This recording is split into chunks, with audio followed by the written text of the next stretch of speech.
right. Well, hello and welcome to today's episode of UNBIND with Bindable. I'm the host of your show, Katie Schultz, Vice President of Client Relations at Bindable, a leader for alternative distribution in the insurance industry. Our Policy Crusher platform provides a digital front-end solution to connect insurance carriers directly with agents and consumers. Joining me today, the star of our show, the one and only Chad Lovell. Chad is currently the Senior Vice President of Agency Optimization at Assurance IQ. He is an expert in data-driven optimization.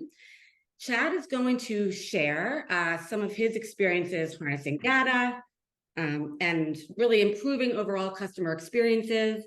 Additionally, we're going to delve into Assurance, in particular's data-centric culture, how that has positively influenced the business, and its role in the overall success of Assurance IQ. Chad is a seasoned entrepreneur and executive. He has started and sold 2 education technology firms, held multiple senior positions across Fortune 500 companies, spanning industrial manufacturing and the insurance sector. Chad is a devoted husband and father of 2 in Texas. He left behind our Boston winters, sad for us. And a little known fact about Chad that I learned at an offsite meeting is that he is an extraordinary Mick golf player, and he can name that tune in any pop or rock song in the early 2000s or the late 90s in one note or less. It's pure magic to watch, and I'm sure also instrumental in your role as Senior Vice President of Agency Optimization. So welcome, Chad.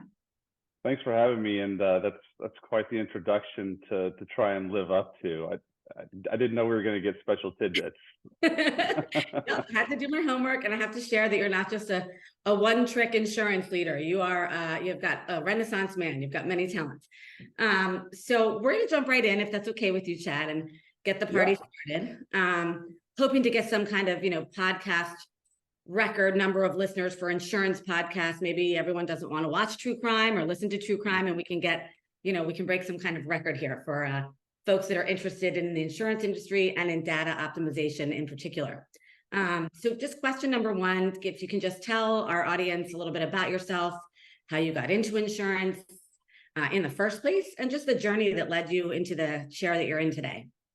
Yeah, I think I'm a good example of how your career is not linear. It takes a lot of twists and turns, and there's a lot of points where you have to reinvent yourself. So I was coming off of 2 startups, and I did those 2 startups, and we did sell them. They weren't like a smashing success by any means. Like, we got the investors their money back, and we were very happy about that.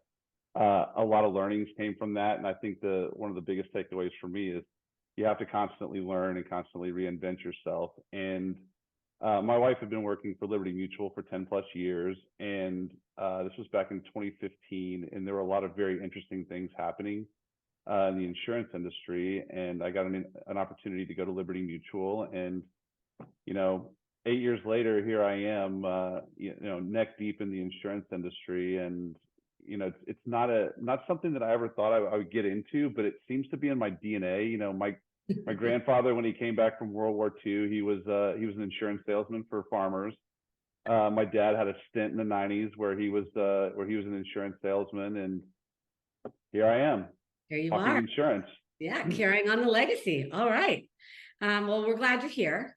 And if you don't mind, we're just going to pick your brain about some of your, areas of expertise. So let's just start also with your title. Ever since I've worked with you, we were connected on LinkedIn, but I haven't seen the title Senior Vice President of Agency Optimization before. I really liked it because it's clear to me in the title what your goal is and what you're trying to do. So if you can tell us a little bit what it means to you to be in charge of the optimization of your agency. Yeah, it's interesting. When we were trying to come up with a title for this role, it's like we knew this role needed to exist, and we didn't know what to call it. And so in true assurance form, everything here is about optimization. And so we said, let's just call it what it is. And so let's call it agency optimization. And it comprises a lot of different functions. We have workforce management and call operations and revenue operations, but the primary focus is ensuring that we're able to best serve and engage with people looking for affordable coverage. And what that means from my role is we have to schedule agents to be online at the same time when people want to talk to an agent. And that's a really difficult thing to do. And we also want to be sure that we're getting in front of people that we have great product matches for. That's not an easy thing to do either. And then we've got to put all the processes in place to create the journeys that encourage trust with shoppers and empowers agents. And hopefully that results in a positive outcome for everyone. So balancing that supply side and the demand side, and being sure that everyone on the platform has a great experience, it has a lot of different angles that we've got to optimize on. And I would say that we view it that we have kind of two customers, right? So we have the customer that's out there looking for coverage and is making a really hard decision, and they need to stay informed along the way. But then there's also the agent. We have a lot of agents on our platform, and they have to have a great experience as well. So we're constantly trying to balance on both sides. Yeah, that makes sense. And that it does capture everything that you're sort of, thinking from two different angles, not just one lens. So we appreciate that. Chad, anyone who's ever worked with you knows that you are a data junkie. You went to this sad little school in the Boston area, MIT, for your MBA, no big deal. I just, I imagine that's, probably where you honed in on some of your, your love of data and understanding that it means so much when you're trying to run a business.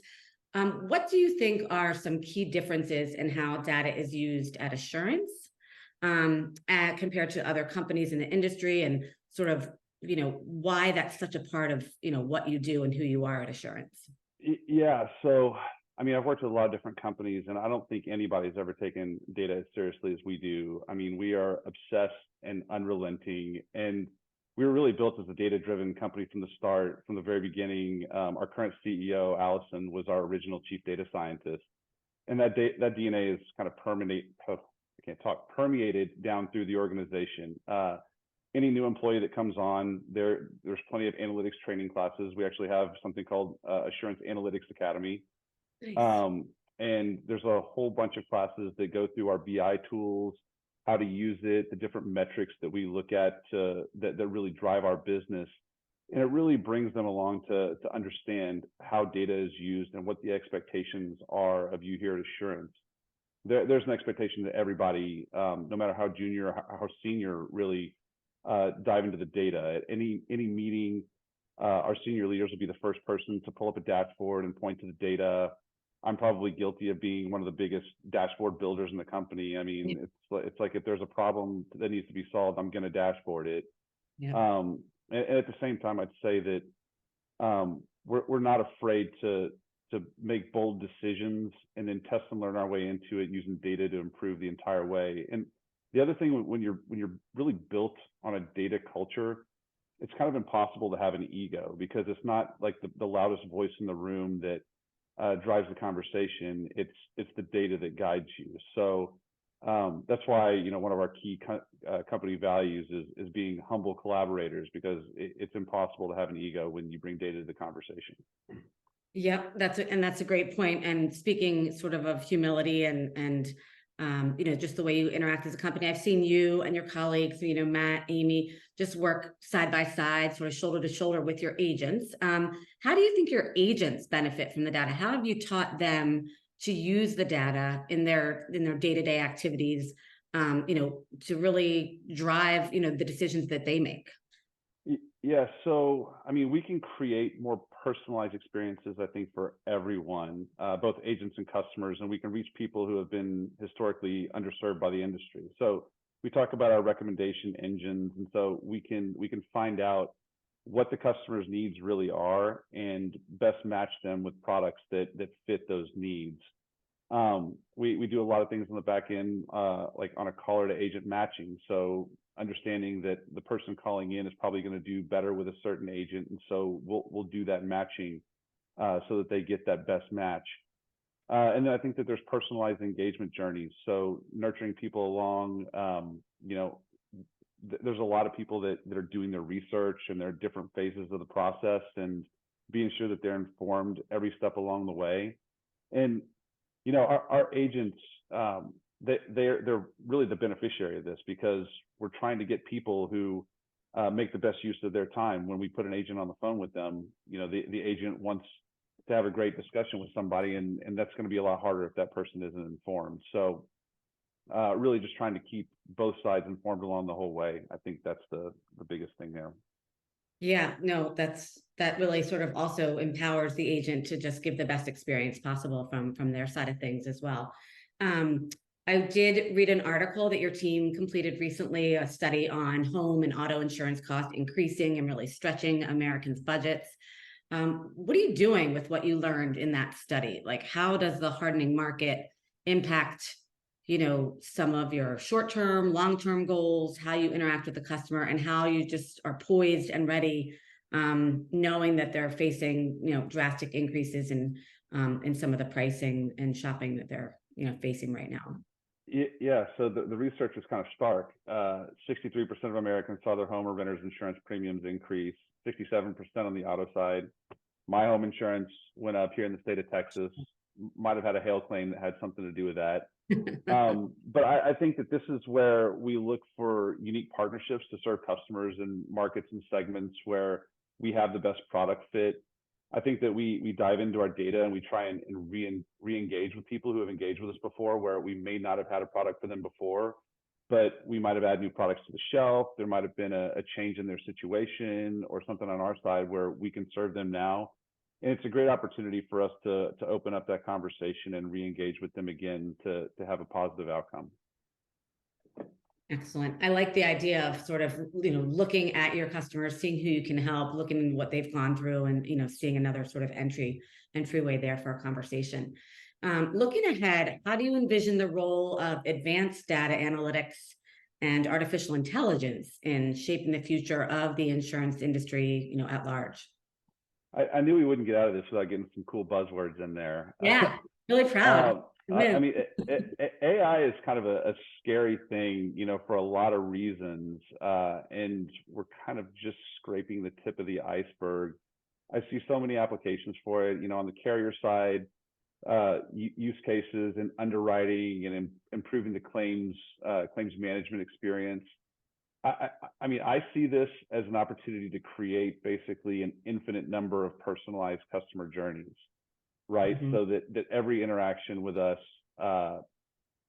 further informs you and is the way that you want to interact. So if you want an email today, or you want to see a blog post, or you want to engage via chat or SMS, or maybe it's finally time to talk with an agent, we can nurture you along that process and be sure that you as a customer are getting everything you need every step along the way. And so really it makes those limitations endless, where right now you have people that are kind of programming in like decision trees, and this kind of takes that away from it, right? So that we can create endless journeys. And then the other thing I would say is, I don't know if you've used OpenAI or any of those tools and tried to ask it questions. Like, it can be really difficult, and in our industry with the regulatory environment, like, the stakes are really high. We can't be wrong, and we can't provide a bad customer experience like that, which is why I think we're looking for use cases to further empower agents. Like, we don't see this as a replacement for agents. We see it as another thing to empower them and help them to make better product matches and create better customer outcomes. So kind of a long-winded answer, but it's a huge opportunity, and I think that we're just scraping the tip of the iceberg on it. I would agree. And I agree too. I echo the importance of the agent interactions. There's nothing, that's not something we're ever afraid of, to get an agent on the phone. That's the best way to sort of, interact and sell and understand, the needs of our consumers. Just one last question. Any words of wisdom or advice for, organizations in insurance or otherwise who are struggling with data optimization, who are leaving data on the table or not using it in a way that's beneficial for all? Yeah. So number one, have a culture that's rooted in continuous learning. I always tell this to people that just come on board, or graduates, when I'm talking to them, like, hey, what career advice do you have? Never stop learning. First of all, that's one of the reasons I did 2 ed tech startups. I was passionate about learning and constantly wanting to learn something new. Similar to what I mentioned, lose the ego, and have hard discussions, direct discussions, using the data as your guide. And then the other thing I would say is just be humble, start small, and build from there. I always find that when you start by breaking things down into their smaller foundational pieces, things become a lot more clear, and then you can slowly add complexity over time. But I think starting small is probably the best thing, and then you'll be surprised how quickly you advance from there. Great. No, that's good advice. Small steps there. I still want to hire your wife to do my Zoom background as the most flawless. And now I see some TCU paraphernalia in the background, some nice product placement. All right. But we just want to thank you, Chad. When I begged you to be sort of a guest on the show, I know you're busy. And we appreciate the fact that you took time out of your day to just give us some real expertise here. So I appreciate your time. Dinner on us next time you're in the Boston Seaport. And we really appreciate you. We'll see you next time. Yeah, thanks a lot for having me. And it's been a great partnership with Bindable, and looking forward to continuing that going forward. Thanks so much, Chad. We really appreciate it. And thanks so much. And good luck to everything data-driven and otherwise at Assurance. We appreciate it. Thanks, Katie.